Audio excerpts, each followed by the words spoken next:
World water सप्ताह जो चल रहा है उसके तहत अभी हम आपको किस तरह से गंगा जी पर जो सारा काम हो रहा है, पटना जेपी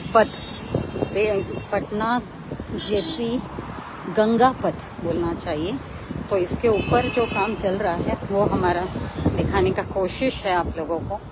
तो आप देखिए ये किस तरह से यहाँ पर ये जो सारा काम चल रहा है, तो ये गंगा के बीच में ही देखिए कितना सारा इस तरह से जो सारे मशीन वगैरह लगाकर ये जो सारा काम चल रहा है। देख सकते हैं कि जो वाटर ट्रीटमेंट प्लांट्स है, सब कुछ मतलब गंगा के अंदर ही सारा कुछ है ये सब चीज़ें। तो हम आपको और भी चीज़ों को दिखाने की कोशिश करते हैं आगे से।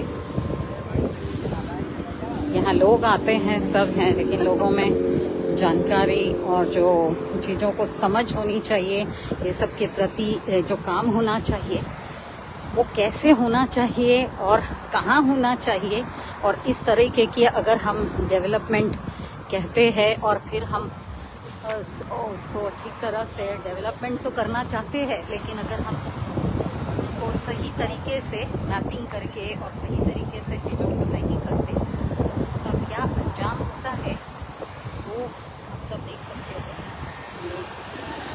गंगा जी के ऊपर ही सारा HDP सारा कितना ही वाटर प्लांट बायोगैस बनाया हुआ है। देखिए बायोगैस प्लांट है और वहाँ आगे आप HDP भी देख सकते हो, 30 mld HDP है, और इसके ऊपर आप साइड में आप देख सकते हो कैसे सारा इंतज़ाम जो है कि लोगों का कैंटीन जैसे बना दिया है।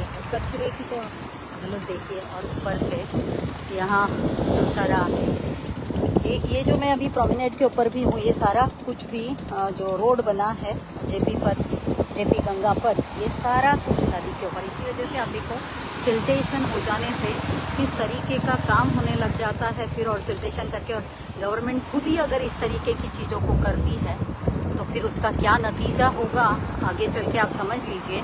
अभी गंगा के बीचों बीच में इस तरीके का बायोगैस प्लांट है, और ये सारा जो काम चल रहा है इसकी साइंटिफिक और जो impact assessment, environmental impact assessment होने की बहुत ज़रूरत है। तो इसी के चलते आज हम यहाँ आए हैं।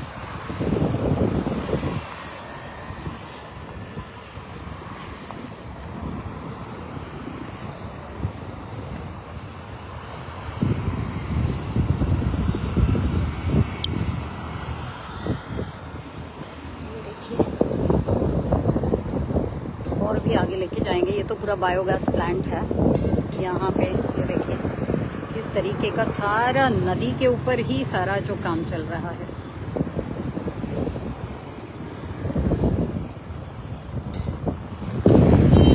हमारे साथ में एक साइंटिस्ट को भी लाए हैं यहाँ पर, ताकि वो भी हमारे साथ मदद करेंगे। क्यों हम गवर्नमेंट को आज यहाँ पर हम जल जीवन हरियाली मिशन डायरेक्टर से मिलने आए हैं उनके इनविटेशन पर, जिससे कि हम लोग ये सब चीज़ों को और अच्छी तरह से स्टडी करके और उसका एक प्रॉपर इम्पैक्ट असेसमेंट रिपोर्ट भी सबमिट करना चाहेंगे। तो ऐसे ये सब चीज़ों की बहुत ज़रूरत है आज, तो हम लोग ज़रूर इसके ऊपर से और सही तरीके का एक इम्पैक्ट असेसमेंट और एक स्टडी, कंप्लीट स्टडी जो होनी चाहिए कि क्या ये ऐसे चीज़ों की जो मतलब हम इतना जब हम फंड लगाते हैं या एक्सपेंसेस करते हैं तो क्या हमें इस तरीके की चीज़ें कहाँ करनी चाहिए और कैसे करनी चाहिए, ये सब का भी समझ होना चाहिए।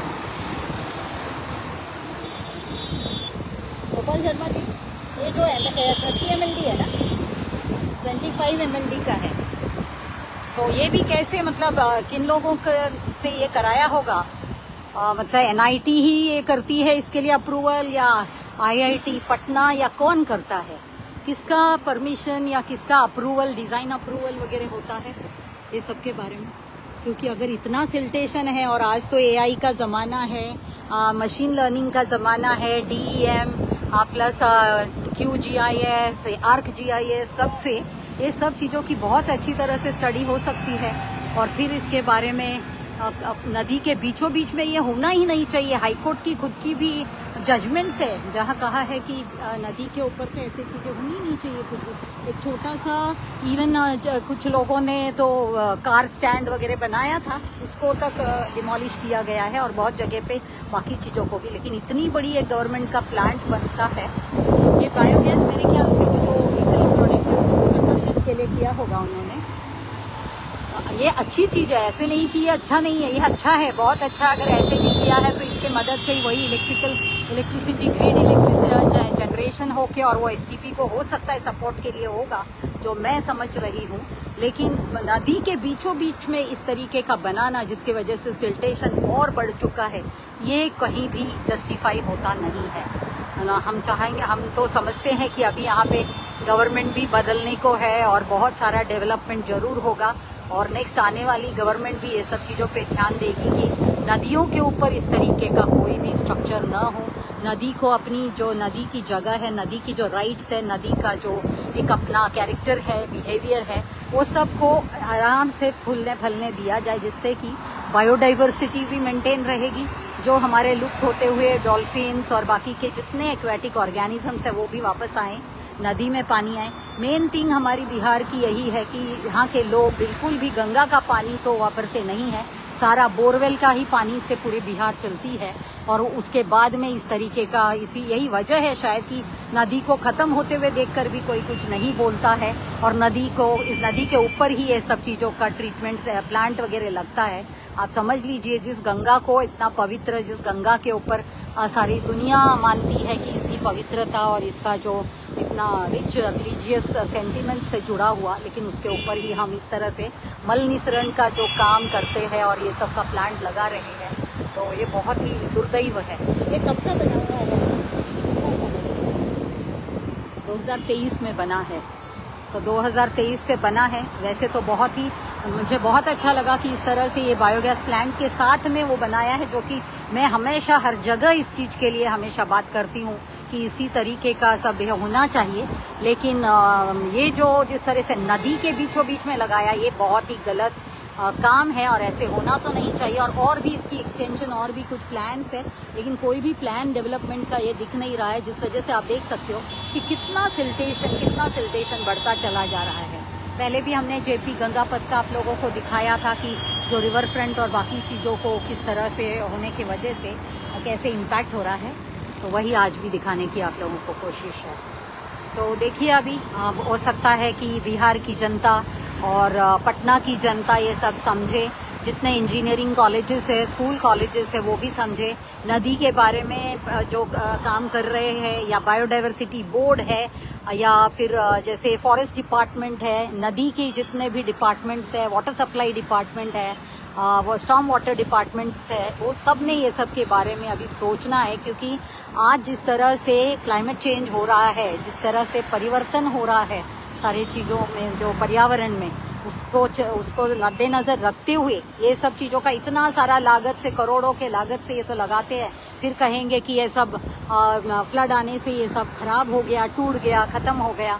तो ये सब चीज़ों के लिए ही पहले से ये सब environment impact assessment, implication studies, ये सब जो इंजीनियरिंग कॉलेजेस यहीं पर ही लगकर ही IIT पटना है, NIT है, और प्लस बहुत सारे कॉलेजेस है, सारी जितनी अपना कलेक्टर ऑफिस है नियर बाई में, तो सारे लोगों ने मिलके ये सब चीज़ों को समझना है और इसके बारे में जो सही निर्णय लेकर सही काम होना चाहिए। तो बस अभी के लिए यहाँ से इतना ही।